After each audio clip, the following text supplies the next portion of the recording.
Hello students, welcome to one step with Dilip sir YouTube channel. आज हम यहाँ पे जर्नल का एक क्वेश्चन पढ़ने जा रहे हैं जो कि आप लोगों को 11th स्टैंडर्ड के हर एक एग्जाम में लगभग पूछा जाता है। Journalise the following transaction in the books of Nitin Patel. ये एक ट्रांजैक्शन मैंने लिया हुआ है and date I have taken 2020 April 1st and I have given certain transactions to you. मैंने यहाँ पे जो जर्नल का फॉर्मेट है वो भी ड्रॉ किया हुआ है, सिर्फ उसे हमें यहाँ पे अच्छे से नाम लेना है जो कि हमने यहाँ पे लिखा हुआ है। तो क्या लिखेंगे हम? इन the books of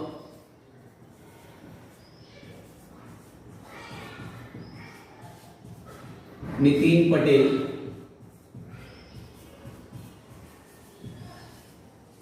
Nitin Patel ये मेरे स्टूडेंट का नाम है जो अभी सीए कर रहा है, जो कि बहुत मेरा फेवरेट स्टूडेंट था, इसलिए मैंने उसे यहाँ पे जगह दी है।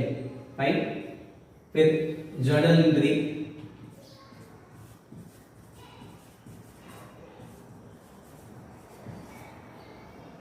हमेशा स्टूडेंट्स का ऐसा मानना होता है कि हमें कॉलेज में पढ़ते वक्त या क्लास में पढ़ते वक्त अच्छे से जर्नल एंट्री समझ में आती है, लेकिन जब हम खुद अप्लाई करने जाते हैं तो उसमें हमें गलती होती है या फिर मिस्टेक्स होते हैं। इसके पीछे एक ही रीजन है, आप लोग ज्यादा प्रैक्टिस नहीं कर रहे हैं।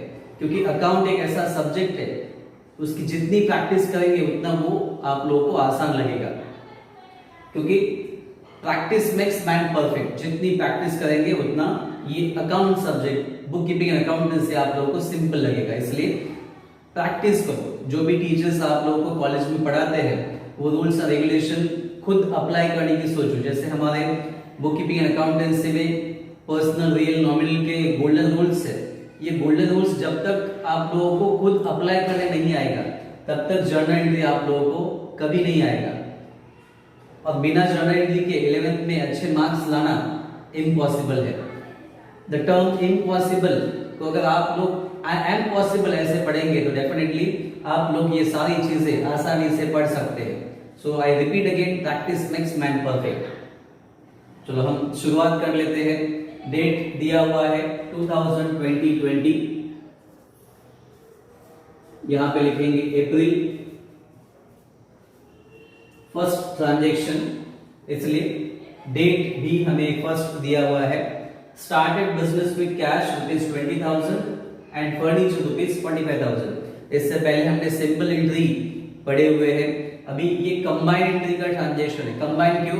क्योंकि दो अकाउंट साथ में लेके उस पर्सन ने बिजनेस को शुरुआत की है, इसलिए उसे कंबाइंड एंट्री में करेंगे। इसे दो सेपरेट एंट्री में भी लिखा जा सकता है। क्या दो सेपरेट एंट्री होंगे? एक तो कैश है और दूसरा फर्नीचर है। और उसके बाद क्या आएगा? स्टार्टेड बिजनेस, इसलिए टर्म क्या आएगा? Capital. So cash account debit to capital account, ये पहला एंट्री। दूसरा एंट्री आप लोग का ऐसे भी होगा, furniture account debit to capital account. और दो अकाउंट डेबिट है तो दोनों को एक ही एंट्री में हम कन्वर्ट कर सकते हैं। Cash account debit, furniture account debit to capital account.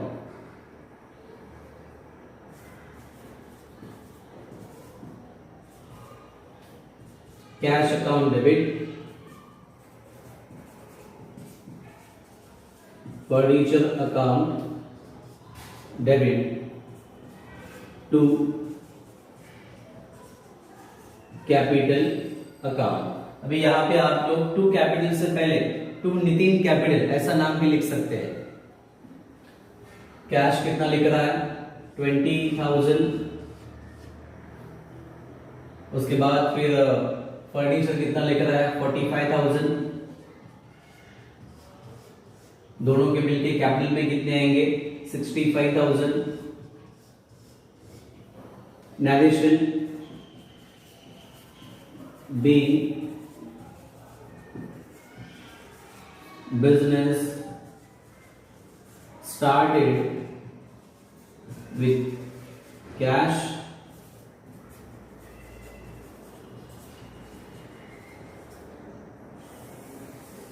And furniture. इस तरह से हमारा पहला एंट्री कंप्लीट हो जाएगा। कैश को डेबिट क्यों किया हमने? कैश कम से। फर्नीचर को डेबिट क्यों किया? अगेन फर्नीचर भी रियल अकाउंट का ही टाइप है, इसलिए फर्नीचर ऑल्सो कम्स इन। और कैपिटल को क्रेडिट क्यों किया हमने? Because businessman is the giver. Then next second transaction 4 तारीख का दिया हुआ है। Sold goods to Nibha for ₹25,000 on credit. Sold मतलब क्या? सेल। सेल किया हुआ है, इसलिए यहाँ पे एक पहला अकाउंट आएगा। और सेल किसको किया हुआ है? निभा को किया हुआ है। और कैसे किया हुआ है? क्रेडिट। इसलिए क्रेडिट के कारण यहाँ पे नाम दिया हुआ है किसका? तो निभा का दिया हुआ है। हमने गुड्स किसको सेल किए हैं? निभा को सेल किए हैं। 25,000 यहाँ पे है, लेकिन वो अभी दिए नहीं गए हैं। जब क्रेडिट का पीरियड खत्म होगा तब हमें वहां पे रिसीव होंगे। और वो कौन देगा पैसा? तो निभा देंगे। इसलिए यहाँ पे 2 अकाउंट कौन से आएंगे? निभा अकाउंट एंड सेल अकाउंट। अभी निभा का अकाउंट है तो पर्सनल है, तो कौन सा रूल हम अप्लाई करेंगे पर्सनल का? डेबिट द रिसीवर और क्रेडिट द गिवर। यहाँ पे निभा को हमने गुड्स सेल किए हैं, डेबिट द रिसीवर। और सेल किस में जाता है? नॉमिनल में। डेबिट ऑल एक्सपेंसेस लॉसेस बिल्कुल नहीं आएगा, क्योंकि हमारा सेल हुआ है, मतलब एक्सपेंसेस लॉसेस तो नहीं है, तो इट्स इनकम एंड गेट्स। 4 तारीख का transaction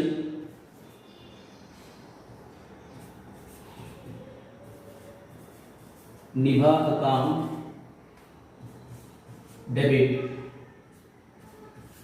to sales account, amount is 25,000।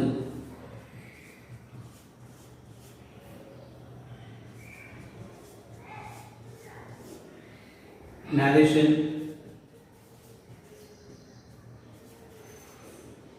being goods sold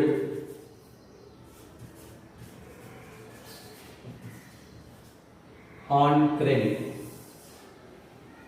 okay, इससे पहले हमने जो जर्नल का ट्रांजेक्शन पढ़े थे उसमें ये ट्रांजेक्शन मैंने इंक्लूड नहीं किए थे, इसलिए थोड़ा सा सेपरेट ट्रांजेक्शन मैंने यहाँ पे लिखे हुए, क्योंकि एग्जाम में आते वक्त हमें क्या आएगा ये हमें मालूम नहीं होता। इसलिए प्रैक्टिस, जैसे मैंने स्टार्टिंग में आप लोगों को एक स्टेटमेंट दिया है, प्रैक्टिस मेक्स मैन परफेक्ट, इसलिए प्रैक्टिस करते रहो, जो भी आए हम उसके लिए रेडी है।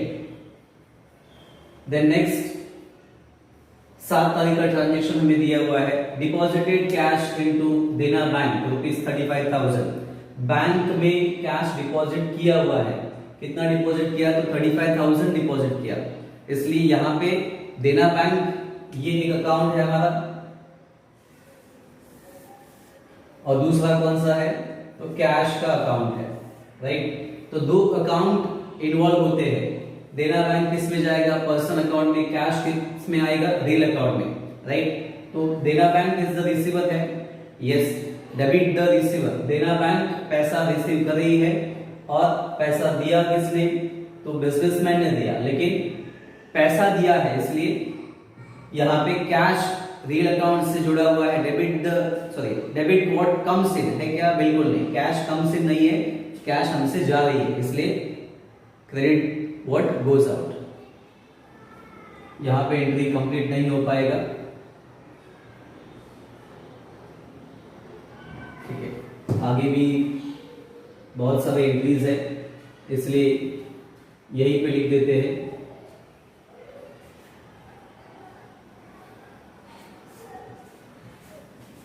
देना bank account debit to cash account, amount is 35,000।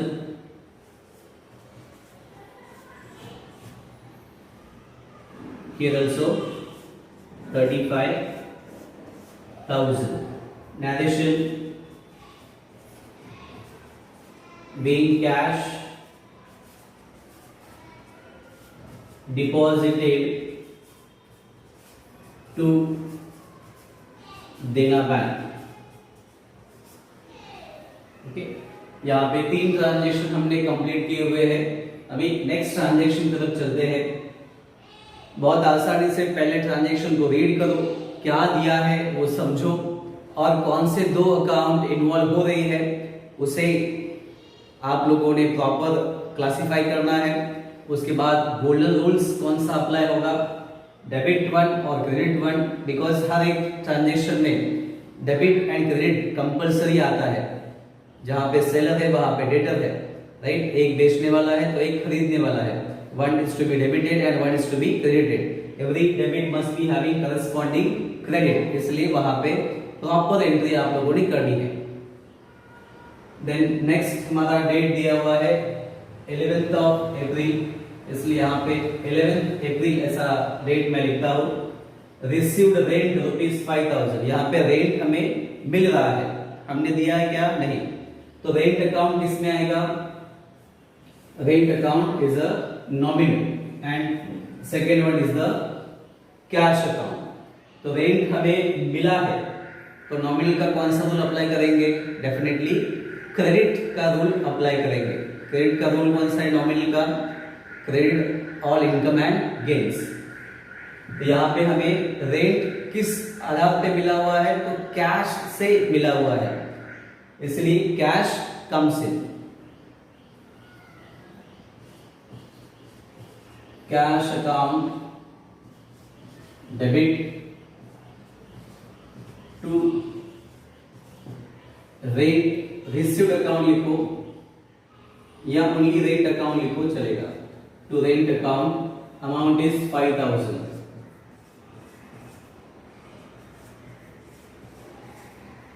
Narration being rent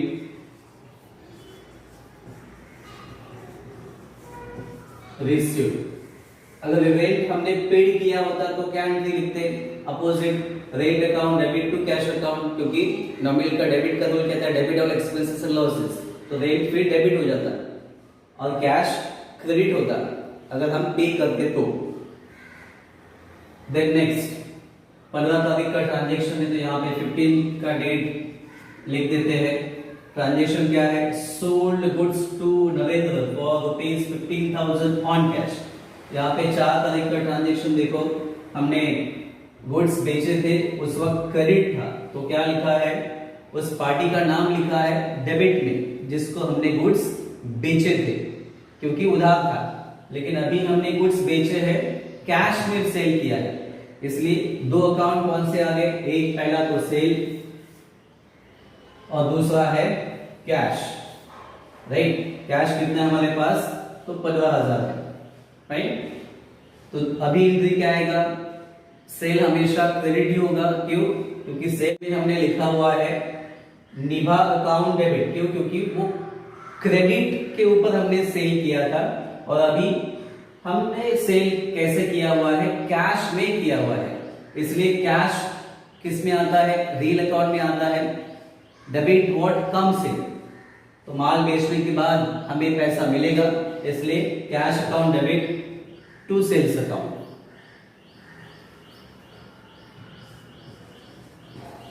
cash account debit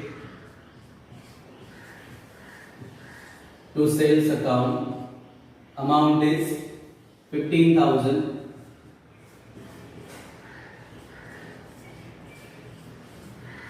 Narration being goods sold on cash. Then next second last, जो कि एंट्री थोड़ा सा टिपिकल मैंने जानबूझ के दिया हुआ है। Purchase computer from Nisha trader for ₹35,000। Out of that 35 में से, आउट ऑफ दैट मतलब 35 में से 10,000 पेड बाय कैश, 35 में से 10,000 कैश में पेड किए हैं एंड रिमेनिंग बाय चेक।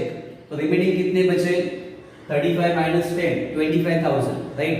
आधे भी नहीं बोल सकते, 10,000 कैश में दिए हैं और बाकी 25,000 रुपीज चेक में दिए। चेक मतलब क्या, बैंक का नाम इन्वॉल्व होगा, राइट। तो हमने क्या खरीदा है, कंप्यूटर खरीदा है, इसलिए कंप्यूटर अकाउंट डेबिट होगा। और हमने पेमेंट किया है राइट। तो रियल अकाउंट के रूल के हिसाब से यहाँ पे कैश गोज आउट है और हमने यहाँ पे पेमेंट भी किया हुआ है, इसलिए हमें बैंक का नाम भी लिखना पड़ेगा जो कि क्रेडिट में ही होगा। डेट है 19, क्या खरीदा है तो कंप्यूटर खरीदा है, कंप्यूटर।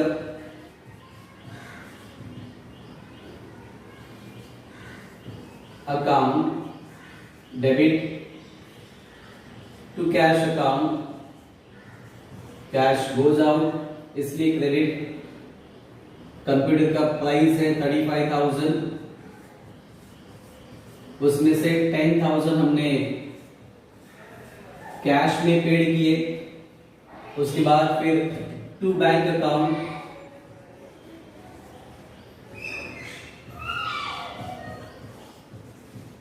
अभी यहां पे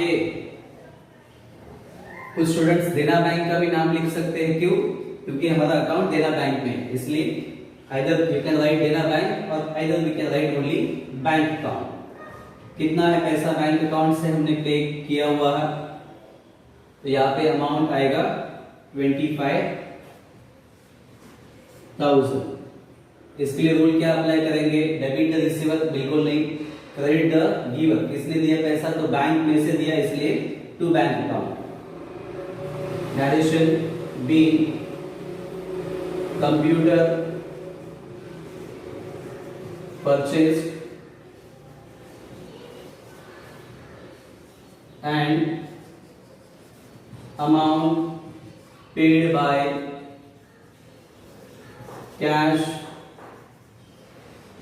and check, okay.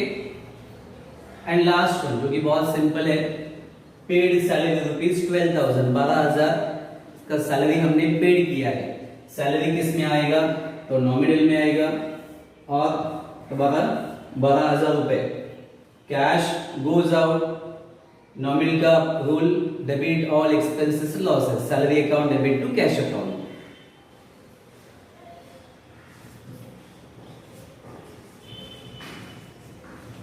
Salary account debit to cash account, amount is 12,000।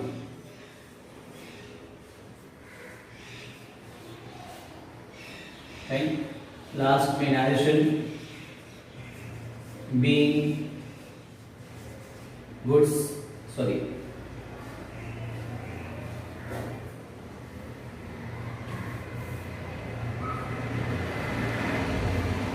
being salary paid,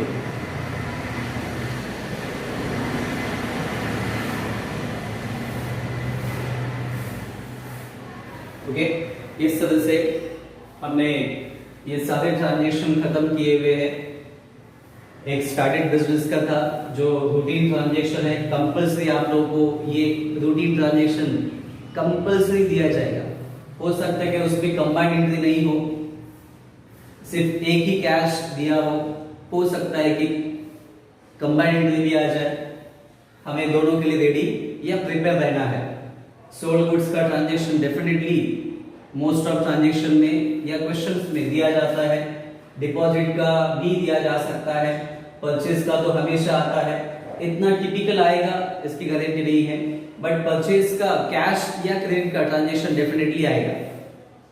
paid salary, paid wages, paid rent या रिसीव्ड रेंट, इस तरह का ट्रांजेक्शन डेफिनेटली हमें आता है। इसलिए जो रूटीन ट्रांजेक्शन है उसके ऊपर भी अच्छे से प्रैक्टिस करो और हमें इस तरह के जो टिपिकल ट्रांजेक्शन है उसके लिए भी प्रिपेयर होना है। डिपॉजिटेड कैश इनटू देना बैंक, इसके अलावा open a bank account in so and so bank, ऐसा भी ट्रांजेक्शन दिया जा सकता है। सेम एंट्री आएगा, ओपन अ बैंक अकाउंट मतलब क्या, हमने बैंक में पैसा डिपॉजिट किया, एंट्री सेम आएगा। जो भी बैंक का नाम आएगा वो अकाउंट डेबिट होगा टू कैश अकाउंट, ओके। अगर आप लोग को कोई भी डाउट है तो आप मुझे कमेंट बॉक्स में कमेंट कर सकते हैं। और जर्नल की प्रैक्टिस, जैसे मैंने अभी तक जो ट्रांजेक्शन आप लोगों को पहला टैगलाइन दिया था, practice makes man perfect, practice करते रहो, definitely you will get good marks in book keeping account. Last में हम इसकी कास्टिंग कर लेते हैं, टोटल करनी पड़ेगी। टोटल हमारी यहाँ पे आती है 1,92,000।